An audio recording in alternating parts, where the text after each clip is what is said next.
வழக்கமாக ஒளிபரப்பப்பட்ட அத்தனையும் தொடரும். நீண்ட நெடிய நேரம் அனைத்தையும் ஒளிபரப்புவதா இல்லையா என்பதை பற்றிய முடிவு பின்னால் அறிவிக்கப்படும். சட்டமன்ற நிரலை குறித்து செய்தியாளர் எழுப்பிய கேள்விக்கு சபாநாயகர் JCD பிரபாகர் பதிலளித்துள்ளார்.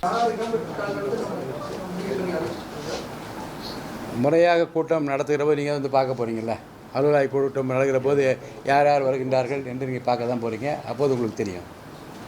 கடந்த சட்டமன்ற கூட்டத்தொடர் அப்ப கேள்வி பதில்கள் மற்ற அதெல்லாம் வந்து லைவ் இருந்து அதே மாதிரி அது தொடருமா இல்லை? வழக்கமாக ஒளிபரப்பப்பட்ட அத்தனையும் தொடரும். நீண்ட நெடிய நேரம் அனைத்தையும் ஒளிபரப்புவதா இல்லையா என்பதை பற்றிய முடிவு பின்னால் அறிவிக்கப்படும். கடந்த முறை வந்து எதிர்கட்சிகள் பேசுறத ஒளிபரப்புல கொடுக்கல நேரலையிலன்றது ஒரு தொடர் குற்றச்சாட்டா இருந்துச்சு. நீங்க எதிர்கட்சிகள் பேசுறத நேரலையில கொடுக்க இல்லை, தங்கு தடை இல்லாமல் இதுவரைக்கும் எந்த நடைமுறை பின்பற்றப்பட்டு ஒளிபரப்பப்பட்டதோ அது பின்பற்றப்படும். யார் குரல் வலையையும் நசுக்கிற வேலை இந்த அரசாங்கம் செய்யாது.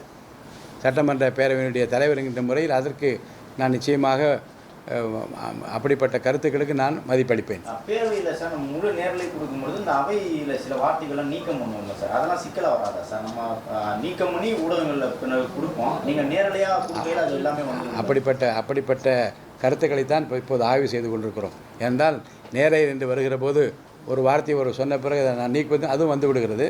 இதை எப்படி தவிர்க்கலாம் என்பதை பற்றியும் இந்த குறைபாட்டை எப்படி நீக்குவது என்பதை பற்றி விவாதித்துக் கொண்டிருக்கிறோம். உரிய நேரத்தில் ஒரு முடிவெடுத்து உங்களுக்கு அறிவிக்கிறேன்.